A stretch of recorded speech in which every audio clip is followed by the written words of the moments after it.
All right, let's dive right in. We're going to tackle a challenge today that honestly feels like it's been ripped straight out of a science fiction movie, but I promise you it is happening right now. We are talking about generative AI and how it's kicking off a brand new and pretty scary era of deception. Just picture this for a second. You get a call, and on the other end, it's the voice of your boss, maybe even your CEO.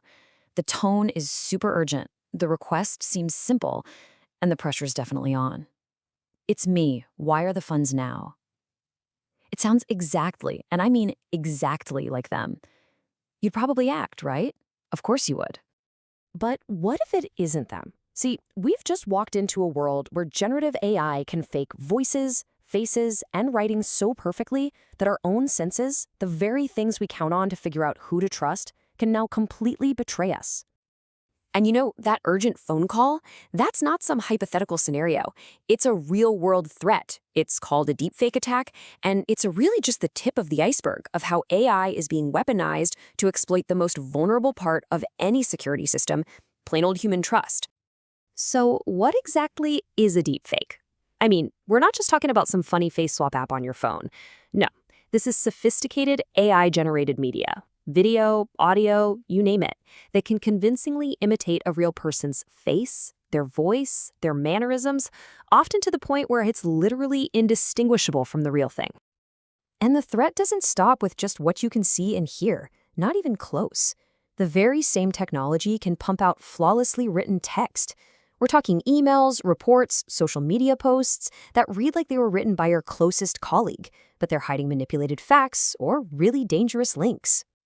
This brings us to a whole new arsenal that's now available to attackers. And these aren't just simple tools. These are sophisticated weapons of deception. And believe me, they have completely changed the rules of the game. Just think about how this compares to what we're used to. You know, the traditional scams. They were usually generic, full of typos, and you needed a certain level of skill to make them even halfway convincing. AI-powered deception, it's the complete opposite. It's hyper-personalized, it's flawless. What used to take real expertise can now be done with a few simple prompts, which lets attackers hit a massive number of people. So why is AI such a supercharger for these threats? Well, it boils down to 4 key things. First, the realism is just incredible. That uncanny valley feeling, that something's a little off vibe that used to give fakes away, gone. Second, the tools are everywhere now. Third, attackers can create thousands of different versions in minutes. And finally, and this is a big one, they can combine fake video, fake voice, and fake text into one multi-layered and overwhelmingly convincing lie.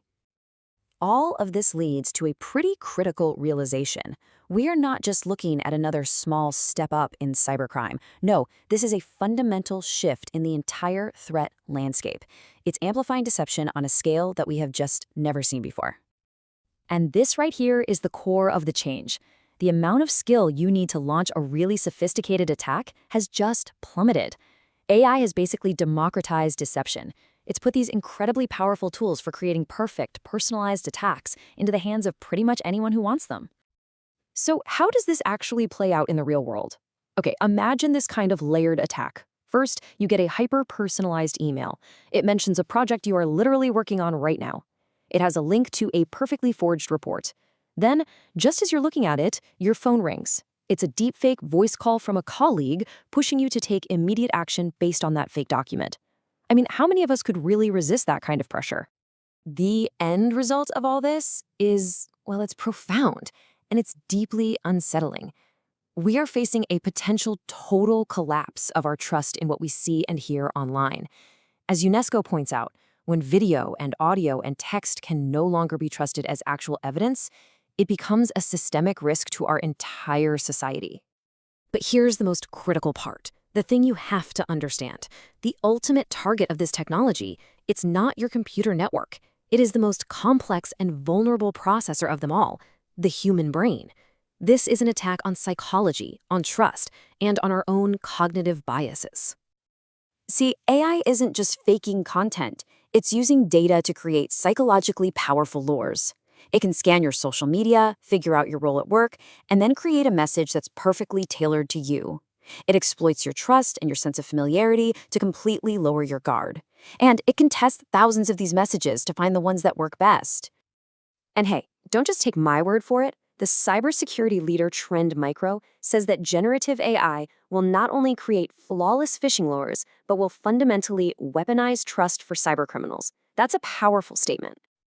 This really gets to the heart of the problem. Our traditional defenses, things like firewalls, they're designed to protect a technical perimeter, but they're just not enough anymore because the attack isn't aimed at the network.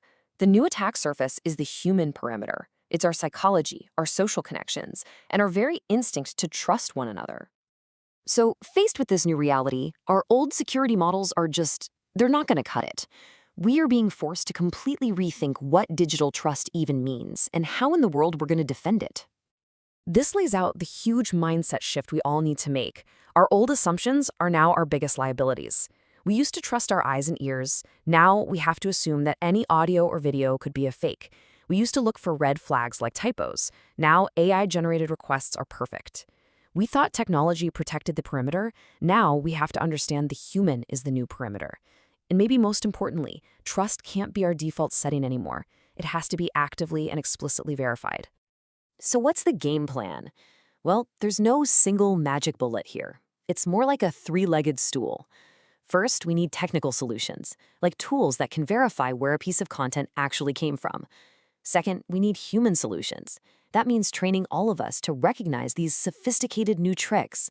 And third, we need new processes. This means building new habits, like calling someone back on a number you know is real to confirm an urgent request, instead of just acting on a single email or call. And all of this brings us to the final, lingering question. It's really the central dilemma of our time. As that line between what's real and what's fake just dissolves into nothing, we're all left to wonder, in a world of perfect fakes, what can we truly trust, and how will we ever prove it?